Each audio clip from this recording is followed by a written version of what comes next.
Hello and good day. Let's take this opportunity to look at Workshop 4 under Project Management.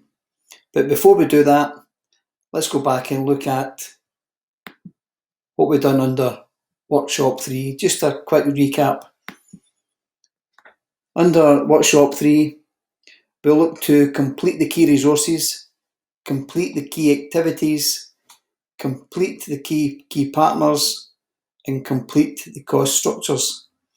Once we've completed this should have completed our full business canvas model, which allows us to move on to onto Workshop 4.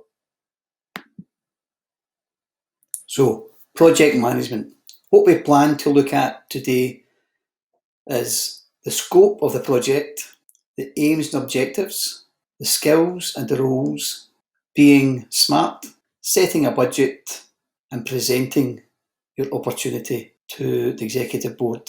Towards the end of this workshop, you should have a completed summary of the project with the steps outlining the project plan, any added value that we're going to bring to it, and also a hypothesis, what we want at the end of the project and where we expect to be.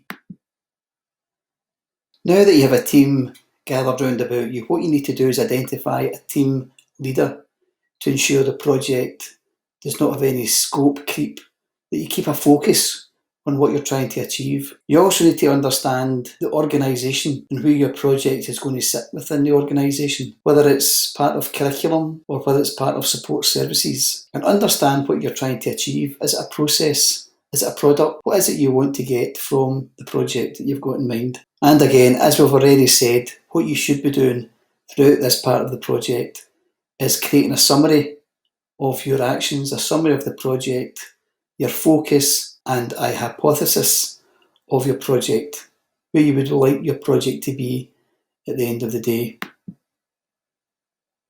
At the start of the project, it's essential that you set out some aims and objectives that you want to achieve, and it's essential that the whole team understands what these aims and objectives are. If a project starts out woolly, with a lack of ill-defined aims and objectives, then quickly it'll become mired in confusion and indecision. So make sure your project has clear aims and clear objectives and what you want to achieve. At the start of your project, it's good to understand the competencies and abilities that the people in your team have. For example, what skills do they possess? For example, leader, coach, a mentor, advisor, financial backing, financial skills. It's about making sure you have the right skills in your team to take the project forward. And if you don't, then that is your opportunity then to co-opt some other members onto the group to ensure that you have the right skill set to ensure that your project goes forward. So at the beginning of the project, one of your first tasks should be, as part of the project lead, to make sure you have the staff you require to take the project forward. And that would be done through an evaluation of your skill set. I know we're all aware of SMART objectives and setting SMART objectives as we've done over the years. All I want to reiterate again is never overpromise, because overpromising won't impress anybody. Make sure you do things in specifics and times and things that are measurable. If you overpromise, it's more likely to cause stress and pressure because you've tried to be too ambitious. So don't be too ambitious. Be ambitious enough that you're actually creating something new, something exciting. Instead of demanding the impossible, make a realistic assessment of what's achievable and add a bit on in case things go wrong. Under-promising and over-delivering always is a better option. When setting targets, aims and objectives, be specific and ensure they're measurable. Ensure they're always achievable within realistic parameters and they are time-bound.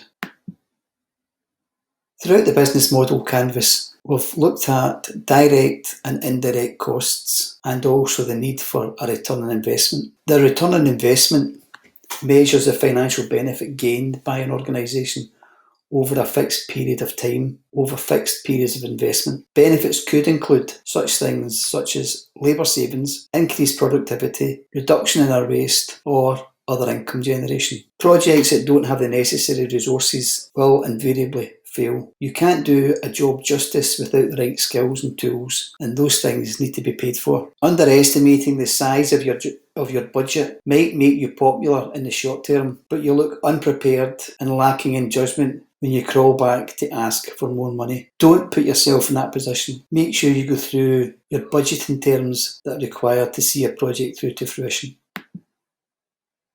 Before any paper would go to the Executive Board or the Board of Management, the project would need to be presented before a panel of your own peers. Through this panel, it would be scrutinised to ensure it meets the college's aims and objectives and that it has a return on investment. On successful completion of this presentation, a paper that would then be completed in a standard format and presented before the Executive Board before being presented to the Board of Management if required. This would all depend on the level of investment and the return of investment. Approval could be finally given at the Executive Board without going to Board of Management. But ultimately, it will depend on you and your presentation and the research you've done to this point.